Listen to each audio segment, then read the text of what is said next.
Well, hello and welcome to episode 7 of the Movie Burner podcast, the weekly podcast from Movie Burner Entertainment, where we discuss the latest entertainment news, reviews and share our views. So what's up first, John? Well, Disney have a new sci-fi film set to hit the theatres, and no, it's not Star Wars. This one releases on the 9th of March 2018, and it's an Ava DuVernay adaptation of an American writer going by the name of Madeleine L'Angels. It's a science fiction novel, as I said, and it's called A Wrinkle in Time. The trailer hit last week, the second trailer I should say, and it looks very exciting indeed. Stephen, what's your thoughts on it? Yeah, this film's headed up with established actors Chris Pine, Reese Witherspoon and surprisingly Oprah Winfrey, John. Yeah, I didn't realise Oprah Winfrey acted, Yeah. and I still don't believe Oprah Winfrey acts. But perhaps she's been in other things and I've just not seen them. But yeah, she certainly looks interesting visually. This trailer in particular, just from a visual standpoint, looks incredible. It's immediately apparent in both trailers that it's going to go to a multitude of different worlds. It's going to do a bit of planting, I hope. And I've not actually read the novel itself, but I'm certainly interested after seeing the trailers and hearing about this film. It doesn't really spoil a lot in terms of story, this trailer, but it certainly does enough to keep us ticking along nicely. The film's still 4 months away, so there's more than enough time for them to give information like that away. What was your main highlights from the trailer? Just mentioning Chris Pine, Reese Witherspoon, it does appear that they're more in a supporting role in this film. I'm interested to see these youngsters, Storm Reid and I think it's Levi Miller.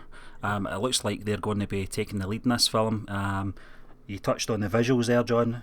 Very stunning, absolutely stunning visuals. Reminded me a lot of Inception and Doctor Strange, and more so Tomorrowland, A World Beyond, which was also made by Disney. Yeah, it's looking very interesting. Yeah, I agree with you about the visuals and it looking like Inception and the way it twists in itself. I even noticed the Disney logo at the beginning of the trailer. That was very cool. It was like almost like a holographic, and it was folding in itself. Very, very cool.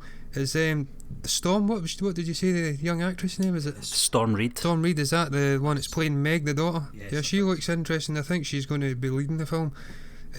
Chris Pine's in it, but judging from what I've done research-wise on the book, I think he's going to be very much being seen in glimpses and through flashbacks. I think obviously he goes missing. That's the crux of the story. Basically, young Meg's father, aka Chris Pine, is a scientist. He's obsessed with reaching for the stars. He disappears. Nobody knows where he's went to. She then finds out he's been captured by a sinister force called the Black Thing, and it's consuming the universe. And she then has to journey across multiple dimensions to try and rescue him. So from a story standpoint, it looks really good. So much so that I want to read the book. And visually, as I said, it looks incredible. The planets look amazing. I think one, I can't recall what the name, I think it might be Uriel. And from the research I've done, the one with the rocks jutting out. And I think the three ladies played by Oprah Winfrey, Reese Witherspoon and Mindy Kaling, I think that's where they reside there. I think like supernatural beings that help the kids' journey through the dimensions to try and find the father. Yeah, I mean, the characters, they certainly look very colourful, and the creatures look very interesting as well, going by the trailer. Looking forward to this film purely on the visuals. As I think and I've said, when Disney do films like this, they do them correctly, as in the case of Tomorrowland, which I thought was a fantastic film, story-wise and visually. Yeah, and I find it interesting Zach Galifianakis is in this as well. He's playing a character called the Happy Medium, who's apparently a humanoid alien that lives on a planet in Orion's belt. And what's going to be interesting with this is I suspect this will receive quite a bit of backlash for this. In the books, that character's played by a female, so we can expect the feminists to be out in force boycotting this one. Michael Penna's in it as well. He plays the red-eyed man, or the man with the red eyes. I think in this film he's just called Red for simplicity. He's apparently a robotic puppet that's present on the planet Comazots, which is the one in the trailer where all the little kids are out bouncing the balls in synchronous ways and outside all the perfectly proportioned houses and stuff like that. So that looks interesting. Apparently he's controlled by a disembodied brain called It, who is in turn controlled by the Black Thing, the main villain in the film. So as I said, story-wise looks really good, visually looks really good, great cast. I'm excited for this, and the fact Disney are in control of it just adds to that excitement. They seem to be hitting the ball out the park with this one. Yeah, just going back to the actors again, the more established actors, I can see their role being very much similar to the way Robert Downey Jr.'s was in Spider-Man Homecoming. You know, he'd come in just at the right moments and let Tom Holland carry the film. I think this is going to be very similar for Storm Reid and Levi Miller. Yeah, I can see that totally, yeah, but especially with the three ladies, as I touched upon. Apparently they help and guide the children through the story as it progresses, so yeah. Yes, this film is released on the 9th of March over in the US, and it's released here a few weeks later on the 23rd of March here in the UK. Just moving on from that, some news that came in just at the middle of last week, John. Lizzie Kaplan joining the Gambit Project. Yeah, this is a very interesting film to me on a number of levels. Also, it was announced over 3 years ago now by Fox, mid-2014. This film has been hit with a myriad of different problems, changing hands multiple times. I think it's 3 different directors. It's set to be released on the 14th of February 2019, which is of course Valentine's Day. That's a bit of a strange decision. Maybe they're going to go a romantic way with this one, I don't know. But still a little bit away, but the news is breaking about cast all the time. Obviously the new director, I think it's Gore Verbinski's been appointed. As I said, there's been 2 different directors. Rupert Wyatt was originally given the gig, who also directed The Escape, Rise of the Planet of the Apes, and The Gamble, which was a decent Mark Wahlberg film for a change. And then there was also Doug Liman, who did The Edge of Tomorrow, Born Identity, and The Wall, another film I watched recently that I really enjoyed with Aaron Taylor-Johnson. But I think Verbinski's probably the best of those 3 choices. Also, he directed the Lone Ranger, The Weatherman, the first 3 Pirates of the Caribbean films, which, if you're familiar with that series, is really the only ones you want to be having anything to do with. And more recently done A Cure for Wellness, so I'm happy that they've finally got a director in place for this, and everything's fallen into place now. And as you say, Lizzie Kaplan's joining the cast. There's been lots of speculation on what she's going to be doing in this film.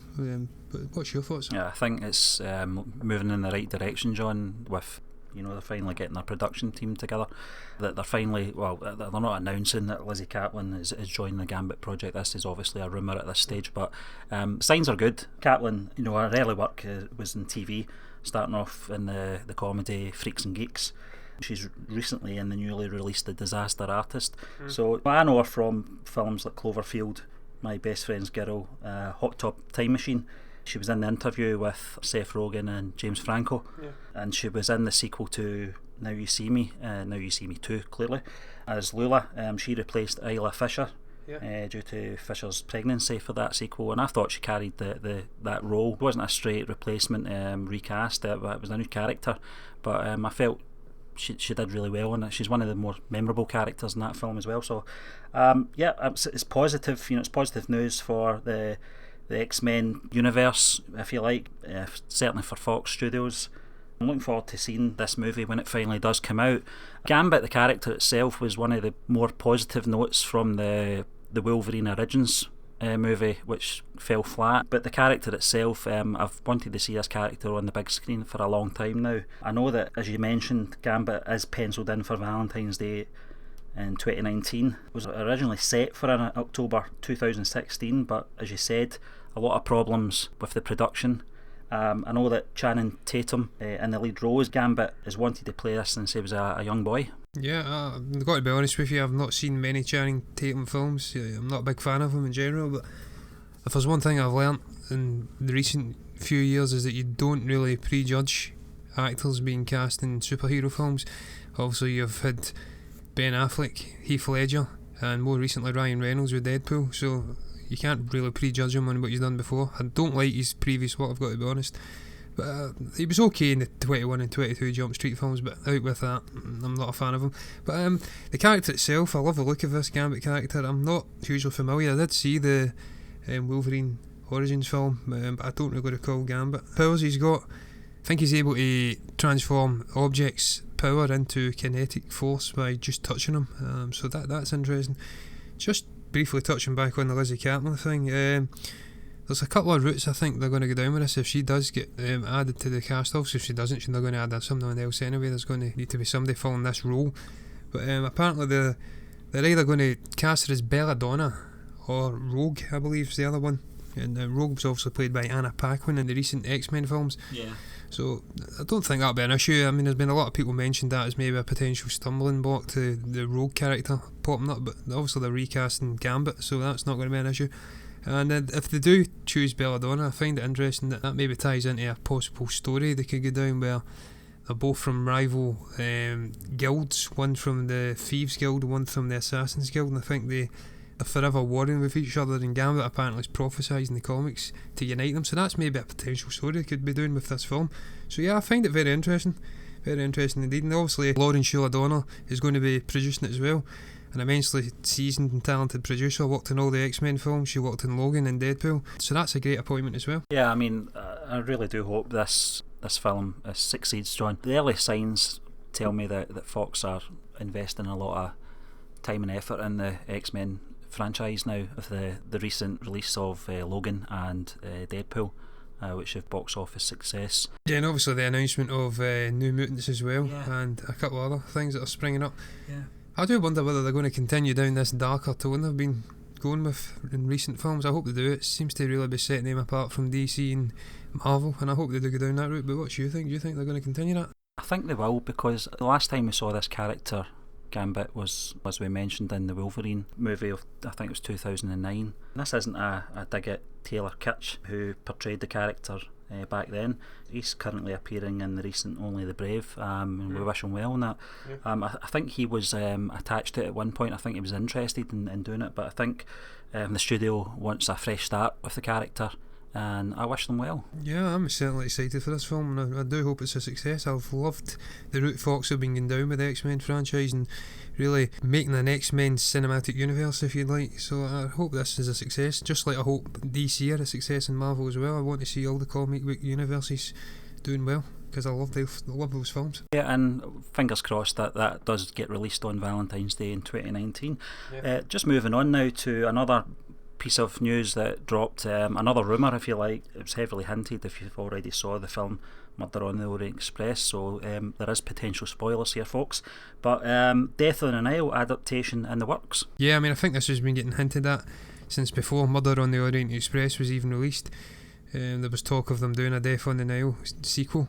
Obviously there was an original Death on the Nile film released in 1978, which I also haven't seen. I didn't see the original Murder on the Orient Express either. But obviously with it really smashing the box office worldwide in the UK and in the US, I think it's grossed over 162 million worldwide now. It's been a real dominant force in the UK, so Fox would need to be crazy not to greenlight the sequel, really. I mean, it would be madness for them. By all accounts, they're wanting all the groundwork laid as well, and they want the work to begin pretty sharpish. I don't think Kenneth Branagh has agreed yet, but I think they've got the same guy who wrote it or produced it. Yeah, I mean, 20th Century Fox are slowly putting the elements in place, John, though the only person officially on board is the writer Michael Green, as you mentioned, who will work on the script. Branagh directed and starred in the Orient Express, as we know, and he is expected to return to the dual capacity, though there is still a deal to be made. Yeah, I mean, I've actually just watched Murder on the Orient Express recently, so I feel I can touch on this with a little bit more authority, if you like. Probably not, though. I love Murder on the Orient Express. I thought it was a great film. I do like mystery films, as I've touched upon before. I love Columbo. Unashamed fan of Columbo and that genre in general. I liked what they'd done. There was a couple of little niggles in it, but I'm going to do a more in-depth review probably later on, so I don't want to go in completely in-depth on this one. But there was a couple of little niggles with the way they utilised the cast. It was obviously a stellar cast to put together, and I think some of them, the way they were developed, was a little bit disappointing. So obviously with this new release potentially coming out in the next few years, it's going to be a similar stellar cast. I think the original one had quite a strong cast as well. Mia Farrow, Maggie Smith, Angela Lansbury, David Niven and Betty Davis, so that again had a great cast. Peter Ustinov as well. And it was stronger female cast, so I wonder if they'll go down that route with this new Death on the Nile film. But yeah, I mean, that's a potential concern getting into that. They probably need to do a better job of developing the characters and giving them all screen time. But I loved Murder on the Orient Express, and I'd be delighted to see a sequel coming out. Yeah, I think the studio would be mad not to do it. As you said, quoted those figures, John, of over 160 million worldwide so far. They'd be crazy not to follow up with this adaptation of the Agatha Christie novel. Yeah, I mean, it's set on a luxury cruise down the Nile, if you're not aware. I certainly wasn't, because as I said, I've not read any of the Agatha Christie novels. And Poirot is holidaying down the Nile in the book when a newlywed Harris is murdered, and there's a bit of a love triangle thing going on. Once again, he has to try and solve the crime. I think they're going to go a different route with this. As Stephen says, there's a spoiler at the end of Murder on the Orient Express that kind of changes that a little. But I do find it slightly strange that in these things these murders take place under the nose of one of the greatest detectives in the world. What are they thinking with that one? Well, in fairness to Murder on the Orient Express, it does explain this off quite nicely. They weren't aware that he was a detective in that film, so I'm maybe being a little bit harsher, but I'm excited for it. I'm excited. And in the next part of the show, we obviously like to discuss the UK box office for the previous week and which films have ranked in the top 10. And coming in at number 1, not hugely surprising, is Justice League.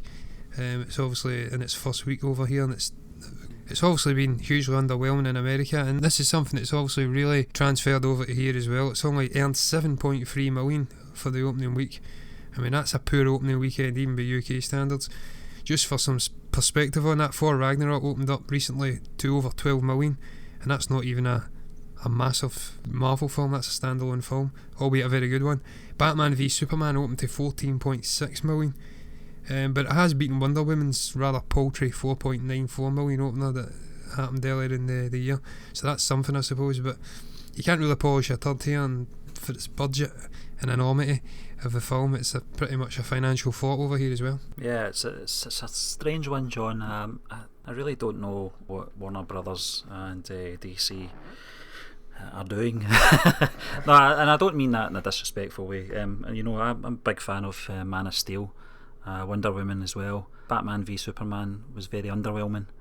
Suicide Squad was okay, it should have done better. But this, we said we were going to talk about this, you know, it dropped to Friday, I think, before our podcast last week, and we wanted to talk about it once we saw the figures. But 7.3 million over the weekend is very disappointing in my book. Yeah. It's I really don't know where they're going wrong with it. I know that some, you know, critics out there are suggesting that the studios go back and reboot the whole thing. I don't think that's a good move, I've got to be honest. Oh, I feel almost slightly responsible because I've not yet haven't seen this film, but from what I've heard from various different people who have seen it, it's very choppy. There's a couple of things let it down, but I think what's really happened is, and I agree with, I think it was John Campea earlier in the week where he says previous films not doing critically great, and obviously word of mouth, it's really hurt this film. Yeah, I mean, I kind of agree with that. There's something to be said about the time of its release as well. I think it's a bad time to release such a film, because I know you're saying that you've not waited to see this yet. I've not waited to see this either yet, John.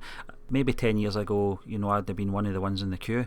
There seems to be a shift, you know, a change in people's attitudes towards these type of films, because, you know, we were there, I think it was opening day for the Avengers film. You know, we were very X-Men as well. We were heavily excited to go and see that film, and I think just before that there was only about 3 Marvel films out at that point.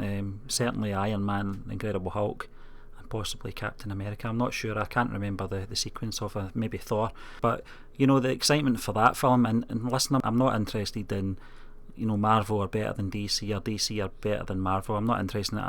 I like all my superheroes, I've got to be honest with you. I like all the comic books. But there's certain to be said about time of the release as well. I think that's had an effect on it. You're only talking about 3 weeks till The Last Jedi comes out. It's Christmas time. Purse strings are a little bit tighter this time of year for most people. A lot of people will probably be saving themselves for going to the cinema to go and see, you know, episode 8, The Last Jedi.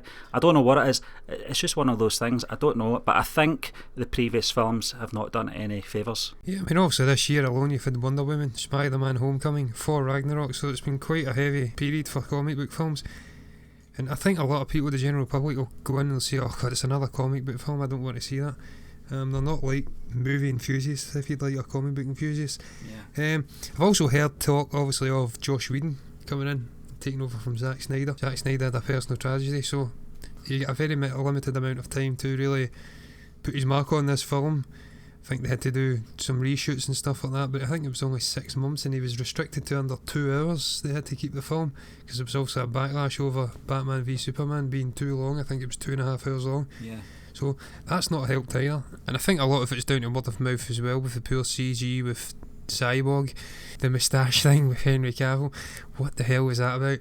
And just an underwhelming villain as well. I think Kevin Smith touched upon Steppenwolf. He's not a widely known villain in DC. Of all the villains he could have picked, he really is quite an underwhelming one. I didn't know about him. So I think all these things, a combination of them, have came together to really hamper this film. Bad word of mouth. People just, the previous releases of DC films, underwhelming DC films coming back to bite them.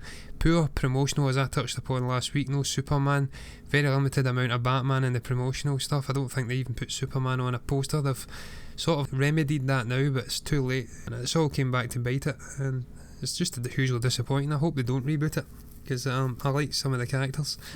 I love Henry Cavill as Superman. I like the boy who plays Flash. I forget his name. I always forget his name. Ezra Miller, that's right. And obviously Gal Gadot. She's not the most talented actress in the world, but she certainly plays Wonder Woman fairly well. So yeah, I hope they don't reboot it. Yeah, I mean, social media is a wonderful thing, and both of us haven't saw the film yet, but we certainly have saw those photos of a moustacheless Henry Cavill looking very much like Adam Baldwin. Anyone that doesn't know him will, he was in Independence Day, and he was also in the X-Files as a super soldier, but it just looks very very bizarre looking facial reactions on Henry Cavill's face. We all know the reason for it. A lot of people have argued, but if we didn't know that he had to have a moustache for another movie, we wouldn't have noticed. Rubbish, we would have noticed this a mile away. Universal that refused to allow DC to, or Warner Brothers, to shave the beard off, so they forced him to do that, and then they had to CGI it. That's pretty petty when you think about it, but yeah, Paddington 2 coming in at number 2, John. Yeah, in stark contrast, this is a hugely commercial success. It's earned just 900,000 less for the week than Justice League, and it's in its second week. It's earned 6.6 million for the week, and this is incredible for a film of this size. It's nowhere near the size of a Justice League. Delighted to see it. Haven't yet had the chance to see this one yet either, but as I've touched upon previously, I've seen Paddington, and I'm just delighted it's a success. I really hope this franchise builds and builds.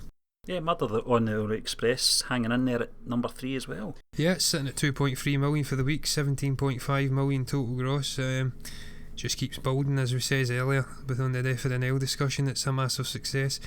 Seen a bit of a drop off, but you know what, it's in its third week and it's crossed 17.5 million, so don't think you can complain about that. That's pretty good figures for Britain. And moving on from that, we've got Thor Ragnarok. It's only grossed 1.2 million for the week, but it's made its money. It's sitting at 8.1 million total. It's been a monstrous success for Marvel and Disney in the UK, nearly hitting 30 million gross. It probably will hit that, I would have thought. That's got to be one of the most successful comic book films, Marvel comic book films in Britain. Every film after that is really tailing off. We've got A Bad Mom's Christmas. It only earned 800,000. It's grossed 5.8 million total. Still scraping some money, but can't see it doing much more. And after that, we've got Film Stars Don't Die in Liverpool. I'm actually very interested in this film. I think this looks very interesting. I saw the trailer for that during the week, John. This film's starring Jamie Bell, Annette Bening, Vanessa Redgrave. Basically, it's a drama, romantic based film. Romance sparks between a young actor and one of Hollywood's leading ladies. It looks interesting enough, yeah. Yeah, and also she's quite a tragic figure. Gloria Graham, I believe it was. Also, she got diagnosed with breast cancer and died prematurely. It's only earned 200,000 this week. It's a new release, but I'd imagine for a film of this size, it's fairly limited in screen. It's getting shown in, and it couldn't have been a lot to make this film. I can't imagine. So that, I mean, the low figure, it's not great, but it's not too bad either. I couldn't imagine. That's expected from an independent film, isn't it? Yeah, and then after that we've got The Death of Stalin sitting at number 7. It's grossed 100,000 for a 4.6 million total gross. Not a great deal of change in this one, and that's kind of pretty much the prevailing theme for the rest of the films going down the list. Jigsaw, I think, has only grossed 100,000 as well. Nearly the same total gross, sitting at 4.9 million as Death of Stalin. After that, The Florida Project, another 100,000 gross for the week, 500,000 total. Again, I think that's an independent film, fairly limited release over here. Seen a bit of a drop off. I've seen a lot of people mention this as perhaps being their top film of the year, so I'm surprised it's maybe not learned a little bit more, but yeah. And then finally at number 10, Ingrid Goes West has grossed 100,000. That's a new release. Again, I think this is probably an independent, smaller release, limited release. And it's not exactly going to be expected to tear it up in the UK. It's, I think, an American comedy, so yeah. So that rounds up the box office, UK box office for this week. And now we're getting to that stage in the podcast where we like to do a profile of our favourite actor, actress, producer or director. This week we're going to be talking about one of my personal favourite actors from the 90s anyway. Immensely talented actor, not scared to take on a wide variety of different roles, often riskier ones, but in lots of great films, a couple of terrible ones as well. And I love his EE adverts that are out just now, and of course the name I'm talking about is Kevin Bacon. What's your thoughts on him, Stephen? Yeah, my first introduction to Kevin Bacon was probably Footloose when I was about 8 years old, John. I've got to say it's not a classic film for an 8-year-old, certainly, a kind of dance sort of romantic type film, musical. No, but it certainly made him a household name. Previous to that, it was a lot of unknown, more low budget films that he appeared in, TV movies, that kind of thing, but you expect that from someone that's been in the business for over 30 years, where they start. Footloose certainly made him a household name, as I mentioned. It's certainly the better of the two out of that and Dirty Dancing as far as I'm concerned, but no, I mean... I've seen Dirty Dancing, I've not seen Footloose, unfortunately. He's such a versatile actor, and he's not scared to take a risk. No, he certainly isn't. I've not seen Footloose, I'm not going to lie. I know it's one of his more iconic roles. I just couldn't bring myself to watch a teen musical, the likes of Grease and stuff like that. I can't do it. It's not my scene at all. But by all accounts, he did do well in it, and he was one of the better things in it. One thing I will say, though, about the film and Kevin Bacon, he doesn't appear to be embarrassed about the film. I think he is a professional dancer anyway, and he certainly excelled in the movie. I think it was maybe a year or so ago he was on... I think it was Jimmy Fallon, yeah. Jimmy Kimmel, I'm not sure what one it was, but he reenacted some of the scenes, so it still holds a place in his heart, the film. And I have to say, for a man of his age, he's in incredible shape, man. He's still dancing about like if someone my age, if not younger, because I can't dance like that, nor am I in the shape he's in. Now, I don't know about you, Stephen, but my next film after that is in 1987. It's a very, very brief role, Planes, Trains and Automobiles. I almost feel I shouldn't mention this, because it's literally one scene where he's chasing a taxi and he beats Steve Martin to the taxi. It's uncredited. It's a strange role for him to take, isn't it? I know this was sandwiched in between End of the Line and Whitewater Summer, I think it was, in 1987, but yeah, I mean, he kept himself busy moving into 1988, with Criminal Law, Lemon Sky, She's Having a Baby. I've got to admit, I've put my hands up, I've not seen any of these movies, John. No, never. My next film is Flatliners in 1990, where he played David Liberaccio. And this really follows a group of medical students who repeatedly have their heart stopped and revived, and in the process of doing this, they unlock childhood memories and experiences they've had earlier in their life, and it leads to disturbing revelations and stuff like that, and they really start delving deeper into it and continuing this process. Great ensemble cast in general. I think Julia Roberts was in it along with a couple of other people. Did you say Donald Sutherland? Kiefer Sutherland. Oh, sorry, Kiefer Sutherland, you're quite right, yeah.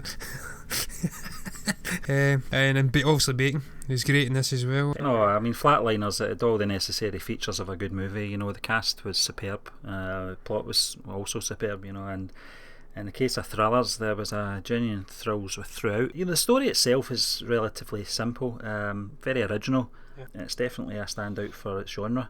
Yeah, even the colours in it was quite a dark film. The way they utilised colour, it was interesting. Very interesting. And in the same year, he appeared in Tremors. I don't know if you saw this one. I haven't. My next film for him is actually 1992. So if you've got a few between that, then I think you have. I think you've seen JFK. Well, Tremors is based in a small isolated town, and it's a comedy horror. Kevin Bacon plays Valentine McKee. Bacon never followed this up, but the roll up in the sequel due to massive budget cuts. Yeah, I mean, he certainly likes these exotic names, doesn't he, when you look at it? David Liberaccio, what did you say his name was? Valentine? And then obviously he's played numerous roles with some interesting names. I think you've seen JFK in 1991, haven't you? Yeah, he played Willie O'Keefe, I think it was. A large cast in this, Kevin Bacon certainly wasn't up, high in the billing of this film, but he certainly, I remember him in the film. It's a very long film from Oliver Stone, I think it is. Yeah, and interestingly, I think he works again with John Candy, albeit as again in a smaller role. He worked in Planes, Trains and Automobiles. Again, much like Footloose, but for completely different reasons. I'm assuming it's a brilliant film. It's got a great rating, phenomenal cast.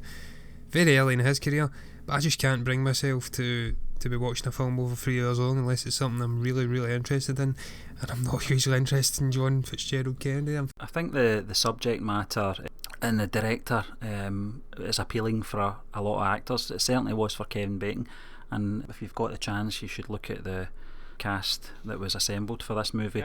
And every, you mentioned John Candy there, I think a lot of actors just wanted to be involved in any small role that was going, and certainly in the case of Kevin Bacon, that was the case. Yeah, I've just not got the attention span for it. I'm not going to lie. I think I watched Ben-Hur at one point, and that was a good 3 hours plus, and I was nearly falling asleep at the end of it. And I love Charlton Heston, so I'm not doing that film down, but I just can't do 3 hour plus films. Is there anything in between JFK and A Few Good Men? No, I was just going to touch on A Few Good Men playing Captain Jack Ross. This was a drama thriller, John. Yeah, I actually loved this film. I've got to be honest, I did. I enjoyed it. As you says in the previous film, this one's got a great cast as well. Also, not your favourite actor in it, Tom Cruise, but I actually think this is one of his best films. He stars alongside Demi Moore, Kevin Bacon, and obviously Jack Nicholson. Bacon plays, as you said, Captain Jack Ross, who's Tom Cruise's character's best friend in it, but he's also the rival lawyer in the big case that really takes place throughout the film. He represents Jack Nicholson's character, Colonel Nathan Jessup, and it's a great film. Yeah, it's mostly a Tom Cruise film and Jack Nicholson film, though. Yeah, I'm just looking at the cast there. When you look at it, you mentioned Cruise, Nicholson, and Demi Moore. Yeah. Obviously Kevin Bacon. Kiefer Sutherland's in there as well. Kevin Pollock, a big fan of Kevin Pollock. J.T. Walsh as well. He's there, and Christopher Guest. No, it's a fantastic, cast, and it's a really good film. It is. It's a really good film. I urge you, if you've not seen it, watch it. And then Bacon's brilliant in it. He really is. He's great in it as well. I don't know what you've seen, Steve. If you've seen anything else, my next foray with him is The River Wild in 1994. Yeah, I think I can't remember the sequence that these two films came out. Certainly, The River Wild was a great film, John. But just before we talk about that, it was a comedy sort of family film that he was in called The Air Up There. Basically, he played the character of Jimmy Dolan, who's a college basketball coach who wants a big promotion, and to get it, he needs to make a dramatic find, and he ends up deep in the heart of Africa, hoping to recruit this huge basketball prodigy. The film itself, I don't remember too much about it. It was, I think I might have seen it when it first came out on VHS, which would have been about the mid-90s, and I just remember it being a comedy, but I don't remember laughing too much about it. It certainly wasn't one of the ones that I've ever went back to, Yeah. And as you touched upon, later in that year, or I presume it's later in the year, I'm not too sure, you had The River Wild, where he played Wade, and he starred alongside Meryl Streep. He really plays an absolute psychopath in this film. There's no getting about it. Streep's character, Gail Hartman, and her son basically travelling through a river, and he starts pursuing them. I don't know why, I can't recall it. I've not seen it in a number of years, but I do recall it being a fantastic film. I believe Streep got nominated for this film, and I think Bacon also got nominated for a Golden Globe. Very convincing performance, and this is really a theme that kind of prevails throughout Kevin Bacon's career, really, where he plays the bad guys very convincingly, to the point where a lot of people dislike him. Certainly a few people we know dislike him. I think that speaks volumes for the man as an actor, but certainly River Wild, absolutely brilliant film. I think you says Meryl Streep nearly died in this film. Yeah, I remember reading around about the time when it came out, I think she nearly drowned.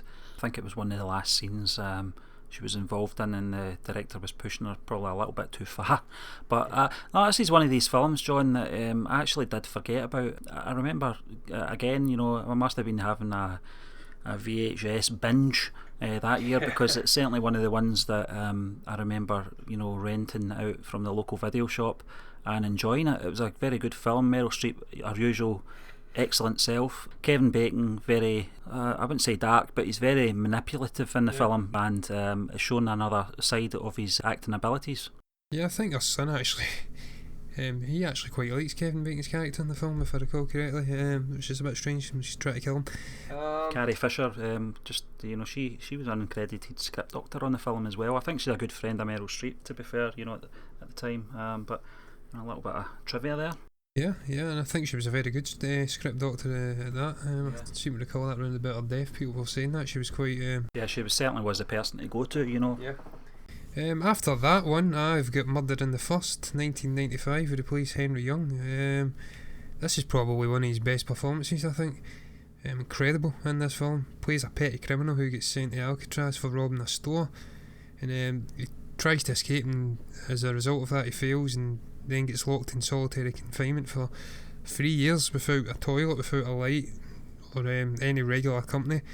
And then when he gets released with the, to be quite frank, the bastard of a warden. Yeah. It was a real figure. I think this film is based on a real story, probably slightly embellished. He kind of turns animalistic after he gets released from solitary confinement, and he ends up murdering a prisoner. And then this is when Christian Slater comes in. He's asked to fight his case and stop him getting sent to the gas chambers. Oscar-worthy performance. Disgraceful that he never gets even nominated for it.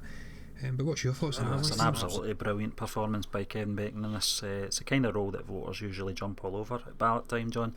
It's a truly emotional movie that ranks among the top Alcatraz movies ever made. Yeah. Gary Oldman, he puts in a solid performance, and so does Christian Slater. You know, he plays a very inexperienced lawyer in the film. But I remember watching this. It was my dad that actually recommended it. He had watched this previously, and he said you should watch this. It was really emotional. How he never won an Oscar, I'll never know, John. Yeah, it's disgraceful, and there's been a couple of performances throughout his career where that's really been the case. And moving on from that, I have the year of 1995 in general. I'm not moving on, it's the same year. What a year it is. 1995 is incredible for Kevin Bacon when you actually look at it. He then starred in Apollo 13 where he played Jack Swigert, and this is one of my personal favourite films of the 90s. Really a leading quintet, if you like, in this film. You've got Tom Hanks, you've got Gary Sinise, Bill Paxton, Ed Harris. I believe Ed Harris was the one nominated for an Oscar for this, which I think speaks volumes for what I've just said. It really was an incredible leading quintet, and Bacon's brilliant as Swigert. I think he's actually the pilot in the I don't know the name, The Craft, and he's really, really good in this, and this is a great film again, great performance. And what a year. It was a great film, John. I've not seen it in a wee while, to be honest with you, but no, as you said, Ed Harris excels, as the Tom Hanks, as always. Bill Paxton and Kevin Bacon, perhaps more in a supporting role. Certainly Ed Harris and Tom Hanks at the forefront of this movie. But Paxton and Bacon, and even Sinise, I think, was the chap, and he wasn't able to go up. Yeah, I mean they were all superb in their roles. It's one of those films that you can go back to every now and again, and you still enjoy it. Still get that suspense about it. The sort of last half hour of the movie certainly is quite gripping. It's a testament to Kevin Bacon's acting abilities. That he's ranked up there with the Tom Hanks and the Ed Harrises at this stage in his career. Yeah, and just the final film that year, I don't believe you've seen it. I'm utterly convinced I've seen this as a child. I don't remember anything about it, but when I actually looked at the photos of it, it rung a bell. It's called Balto, and I think this really sums up his versatility as an actor.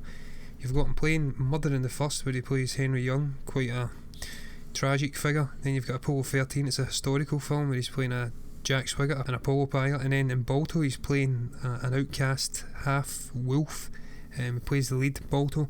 It's an animated film, and as I said, it shows his versatility, and it's based on the ratings anyway. I can't recall it from memory. It seems to be backing up what I said. It's a good film, a good animated film.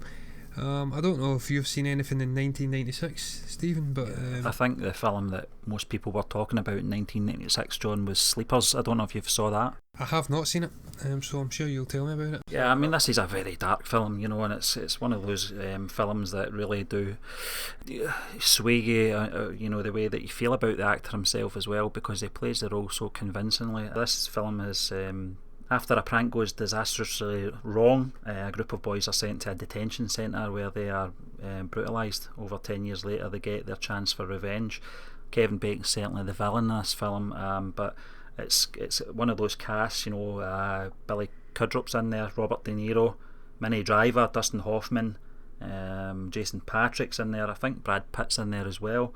It's certainly a very dark film. It's very tragic in the role that he plays. Yeah, actually, I mean, it kind of confirms what I said earlier, that it seems to have quite a propensity for playing these villainous roles, and he does them so convincingly to the point where people actually do take a real dislike to Kevin Bacon himself. They seem to think he's taking on this persona and it's the real Bacon, but also, you know, he must be a good person. He's not that. I mean, he plays paedophiles, as we'll touch upon later on, and he plays murderous killers and stuff like that, manipulative people, and also in Hollow Man later on as well. But yeah. Yeah, I mean, the ones that actually play the young boys in the film, you know, obviously playing them as older selves, are clearly physically and emotionally affected by the abuse, primarily by the Kevin Bacon character, Sean Noakes. And it's certainly a film I would recommend watching, John. As we touched on at the beginning of this profile, not afraid to take these roles on, and when he does, he really does give it 100%. Maybe lightening the tone a little bit, going into the next one I've seen him in. I don't know how I've seen this film, but I've definitely seen this film. I remember, I think it was actually Texas or Charlene Spiteri. It was a song at the end this is what reminded me that I'd seen this film. I think it was Say What You Want or something.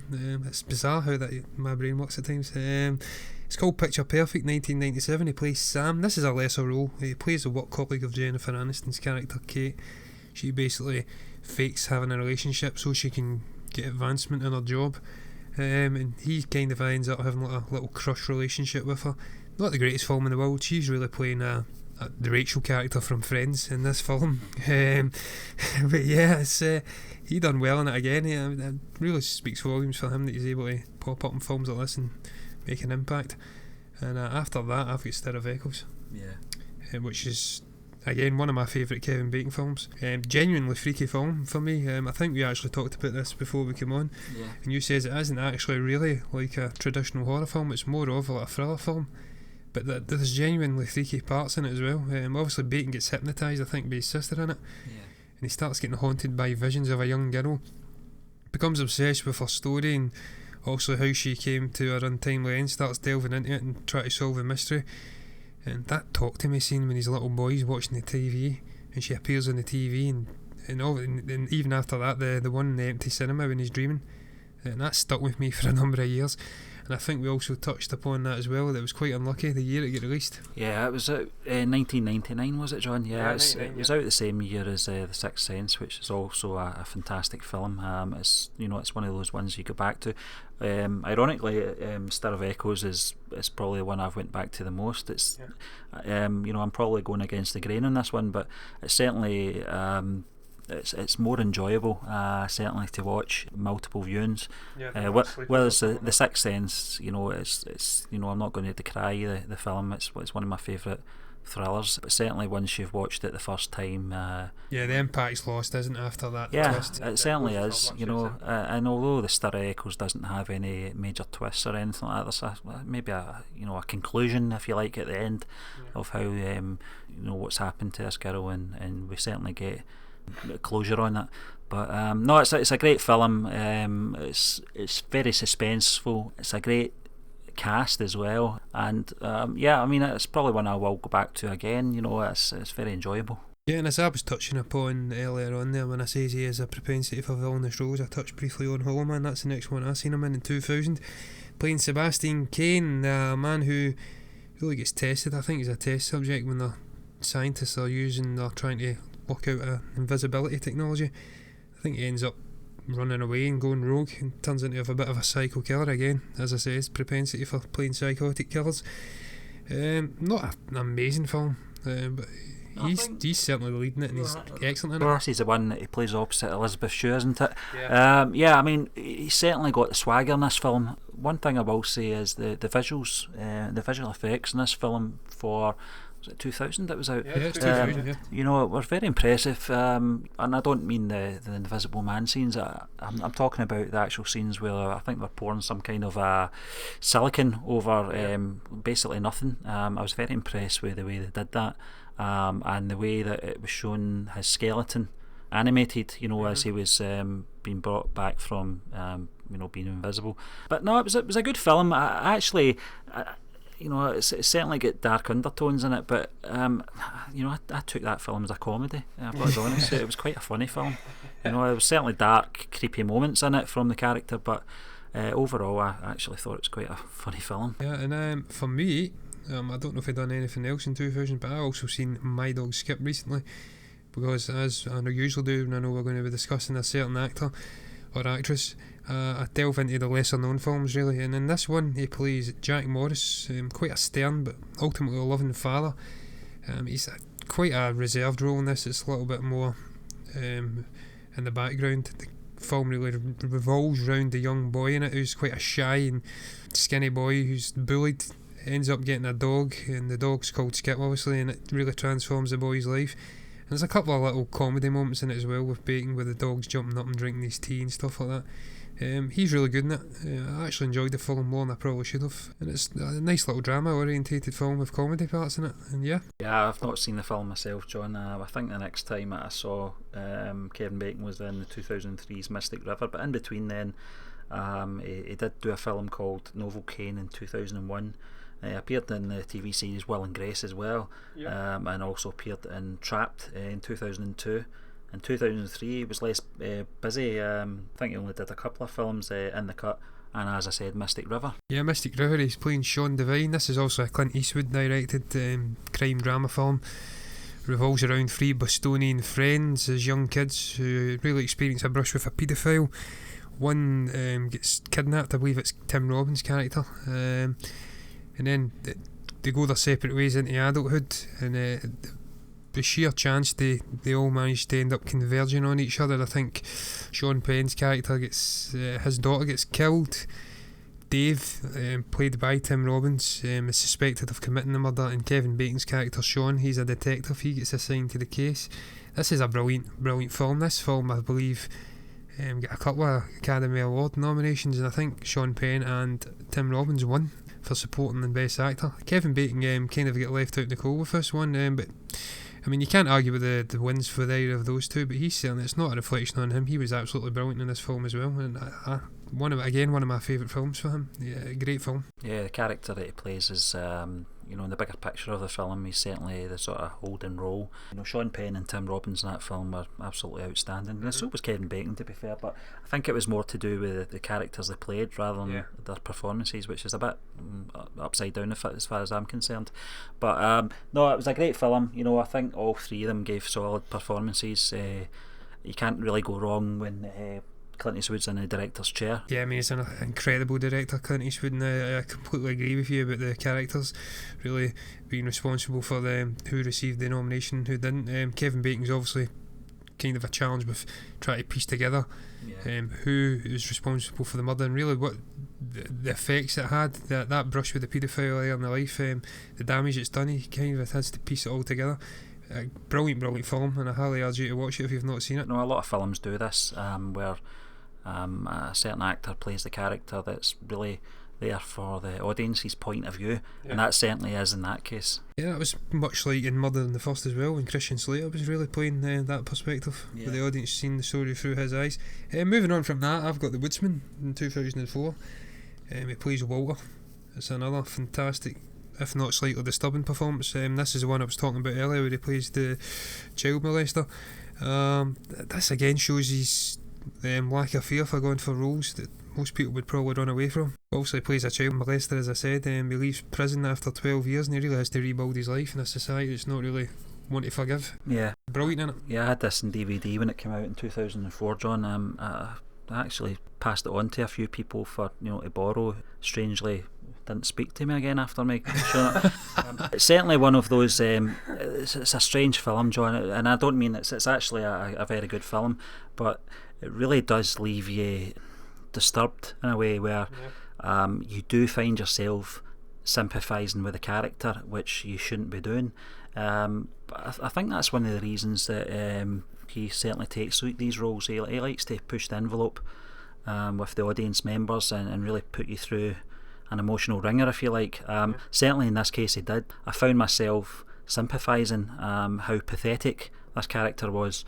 and you do feel yourself feeling a little bit dirty after watching it, and I think that's probably why those people didn't speak to me again after me giving them a loan of the film. But no, it was a terrific performance, and also his wife Keira Sedgwick appeared in this film. I think it had some kind of romantic involvement. I don't think she was, definitely didn't know the character Walter, but yeah. No, it's a great film. Yeah, and also some people to this day still believe he's a paedophile because of that film.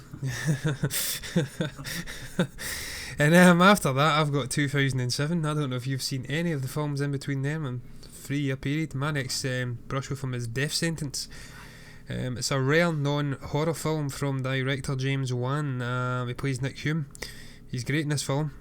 Took a bit of a flack, this film, but I love the revenge-fueled action films. That's why I'm a big fan of John Wick. It's a personal favourite of mine. He's an accountant in this, I believe, and I can't remember his exact profession. He's law-abiding, he's a loving father, but after his son Brendan gets caught up in a bit of a bother in a fuel station with a couple of gangs who I believe are holding it up, and they kill him. It really knocks him off the rail, and he starts going on a rampage, wiping them out, and there's obviously losses on either side. I believe his wife gets killed, his other son ends up in a coma in it, and it's a great film, a great revenge film, and I love the ending. Yeah, it's one of those vigilante type films that didn't do so well. I don't know why. I did go and see this in the cinema on its release. It's very graphic, very violent death. His son suffers, and his wife. No, I mean the overall change in the character. That's what you get somebody like Kevin Bacon to come in and do. From being a very Monday to Friday office type guy, by the end of the film, he's just he's one of them. He's one of the guys. Yeah, I think they actually say that the main villain in it actually says that I've turned you into me. And it's quite a good film. I don't think it deserved the really criticism, And I really like James Wan as a director. I'm not hugely into those type of jump scare horror films, but I believe he directed the two Conjuring films. I might be wrong with that, but I love those two films. They're great films, and I think I believe he's directing that new one, The Nun, which is an offshoot of The Conjuring, and I'm really looking forward to that. After that, I'm at 2011, Stephen. I don't know if you get anything. I really stopped going to see Kevin Bacon films clearly after 2007. I mean, he did appear in the 2008 film Frost Nixon, which I hold my hands up, and I'm very embarrassed to say this because it was one of those films that I did want to get round to seeing. Directed by Ron Howard. It's a great cast: Frank Langella, Michael Sheen's in there, Sam Rockwell, Matthew McFadden. The list goes on. It's certainly one of those films that I will get round to. Kevin Bacon plays Jack Brennan in the film, and it's basically a dramatic retelling of the post-Watergate television interviews between the British talk show host David Frost and the former President Richard Nixon. It's certainly on my list, John, to go and see that. Yeah, now that you've mentioned it's actually David Frost, I probably will watch it because I do like certain Mr. David Frost for his little brushes with the Beatles back in the 60s. The next film I've seen is Crazy Stupid Love. It's not really... It shouldn't really be on this list, to be honest with you, compared to the previous ones I've discussed. But he's okay in this one as well. It's not really a Bacon film, to be fair. It's more of a Steve Carell, Ryan Gosling film. It's a bit of a comedy. It's not the worst film in the world. I actually found it quite funny. It's along the lines of The 40-Year-Old Virgin. Quite a funny film. Carell's basically got a troubled marriage. I think he decides to take a little break from him and his wife. His wife then has a relationship with David Lindhagen, played by Kevin Bacon. And it's a funny film. It's a good film. It's reasonable. It's not incredible by any means, but yeah. Yeah, in the same year, he plays one of the most memorable villains in the X-Men franchise, Sebastian Shaw, not to be confused with the actor from Return of the Jedi, John. Yeah, I mean, I absolutely love this villain, and I love this film. This is probably one of my favourite X-Men films of them all. Just that short little Wunderbar scene, and obviously the early flashback, and I think Auschwitz, I believe it was. Very memorable. I obviously used that after I passed my driving test around about that time. So I've got good memories of this period, and I love Sebastian Shaw. I love his haircut in this, and just everything about the character. It was a great film, and he really led the way with his villainous performance. In a film it's got Jennifer Lawrence, James McAvoy and Michael Fassbender to play the villain in the next X-Men film, and you've got to remember, at this point, this was the first X-Men film off the back of the Wolverine, the 2009 Wolverine film, and going back a few years before that, The Last Stand, which both flopped. So a lot hinged on this film being a success. Thankfully it was, and I think a lot of that was down to the performance of Kevin Bacon. Not your standard villain where you get in a comic book, but he excelled in the role, John. Yeah, this was the first one, wasn't it, where it was the younger casting of the characters. Yeah, it was just a great film. And I've got a 5-year gap next to my next film, Stephen. My next film's Patriots Day, and it's Special Agent Richard Deslauriers. I can't even pronounce it. Bloody French in their names. Of course, I reviewed this one earlier in the year. It's really a Mark Wahlberg film. It's obviously yet another collaboration with him and Peter Berg. Bacon was decent in this. He was an FBI agent. Obviously, he was a man that was put in charge of the Boston bombing operation. Not a massive role by any means, but yeah, he was good. And the film was okay as well. I enjoyed it, as you'll probably see if you've read my review. If you've not, then read it. But yeah, I mean, in terms of the career as a whole, ultimately I think the good definitely outweighs the bad with Mr. Bacon. He's been in quite a few terrible films as well, but we're not talking about them. And he can count himself incredibly unlucky not to have had an Oscar nomination today. I think it's criminal, really. He should have been nominated for at least 2 or 3, and he probably should have won one. But yeah, I just think he's a great actor, very varied actor, not scared to take on controversial roles, and one of my favourites. Yeah, I mean, having a career spans over 35 years. He's certainly been in more hits than misses, John. I'm certainly looking forward to what's in store in his career going forward. But no, he's certainly one of my favourite actors. I've followed his work for a very long time. You know, when we're doing these podcasts, it was very similar to when we were doing Nicolas Cage last week. There will be things we miss, especially with an actor that's got such an impressive and large CV, but certainly one of my favourite actors. And this is now the point in the podcast where John is going to do a movie review on the murder on the Orient Express. Well, I've spoken of my intrigue at seeing Murder on the Orient Express for a number of weeks now, and I've finally managed to get a viewing in. I'm happy to say that I did enjoy it for the most part, but it's not a perfect film by any means. It opens in Jerusalem with Hercule Poirot, the famous detective himself, bemoaning the doneness of his boiled eggs, whilst immersing himself in a short little case. There's been a theft with multiple figures in the frame, and he uses all his reasoning skills to solve the crime in quick time. This opener is visually stunning, capturing the essence of the city with beautiful cinematography and period costumes, a trend which really continues through the quick jaunt to Istanbul and onto the opulent train itself. Despite being a Michael Green addition to the story, it perfectly introduces the character and his methods. It is the briefest of brushes with Daisy Ridley's Mary Debenham in Istanbul before an old acquaintance gets him a ride on the ill-fated journey.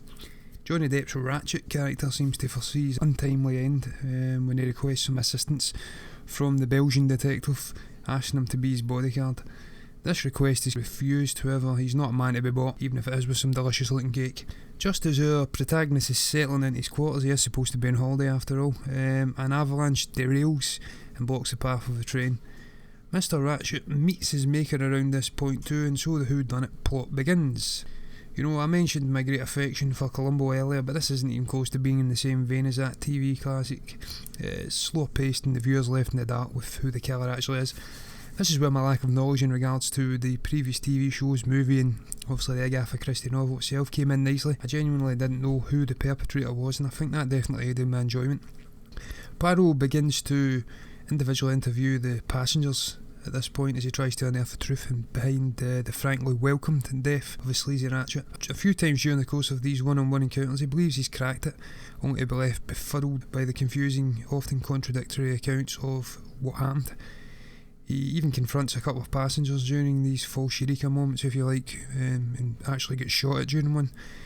I touched upon the visuals in the opening scenes, but this film as a whole was incredibly beautiful. It was filmed in London, I believe, with CG scenic shots from New Zealand added in, and I personally thought it was beautiful. Branagh returned to 65mm for this release, having used it in Hamlet, and he captures all the little nuanced glances of discomfort in the passengers' faces, utilises every inch of space in the compartment well, and intelligently films through the windows and mirrors to tell a real story with the camera that only serves to add to the dialogue and the pondering of his character.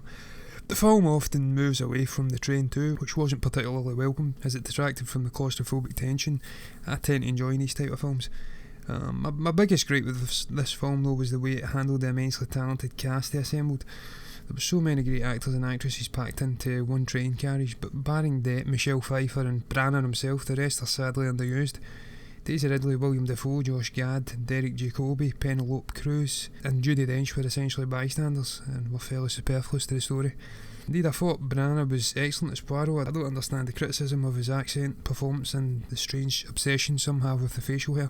The three were fine, albeit I'm not familiar with the novel interpretation, but he was often emotionally invested, happy to get stuck in physically too, and was fairly convincing as a logically brilliant Hercule Poirot. Pfeiffer was probably my standout performer in this film. There was more than a hint of emotional turmoil within her complicated character, certainly towards the end when she really came to the fore. The others had a little to work with though. Gad, Odom Jr. and Ridley displayed some flashes here and there, but the majority were fairly forgettable in the main. There's a great twist at the end involving the manner of the murder and who's responsible, which I won't reveal because if you haven't seen this film yet, or any of the other adaptations, then it would completely negate any need to do so and spoil the mystery. Needless to say, it explained the dead ends Poirot ran into throughout and tied up the story nicely. It also posed an interesting question thematically to the detective and the viewer about the nature of justice itself. Why he did this with them lined up outside the train kind of baffled me. Ultimately though, I enjoyed this film. It was fairly slow paced, annoyingly so at times admittedly, but I liked the manner in which he broke down the intentions of each passenger and ultimately solved the crime. It won't be for everyone. People that enjoyed the novel of the 1974 film seem to dislike this version. It certainly demands patience and it's dialogue heavy, which will split opinion. I like a good mystery myself and I'm a Tarantino fan, and the latter is one of his trademarks, so this wasn't an issue for me. I recommend giving it a watch if you're into the mystery genre, or if like me you aren't aware of the intricacies of the story. It's a decent enough film, very much a dying breed and it doesn't come along often these days, and I'll be giving it a 3.5 out of 5. Thanks very much for that, John, for that movie review. Certainly will, get round to watching Murder on the Orient Express. But we'd like to thank you all for listening to today's podcast. Just remember that you can follow us on Twitter and Facebook at Movie Burners, and our Movie Burner blog, which is on their official website at movieburnerentertainment.org. I'd also like to just say that we've got something coming up over, I think, 3 weeks away now, John, which we're going to be doing in the lead up to Star Wars Episode 8, The Last Jedi. Basically what we're going to do is we're going to, in the 8 days prior to The Last Jedi releasing, we're going to do individual podcasts, basically discussing all the episodic Star Wars films and obviously the more recently released standalone film Rogue One, breaking them down as a sort of a Star Wars themed week prior to the release of The Last Jedi, which is obviously, in my opinion, the biggest film release of the year. Yeah, just keep an eye out for us on our YouTube channel, and while you're there, if you wouldn't mind hitting the subscribe button for all upcoming podcasts and videos.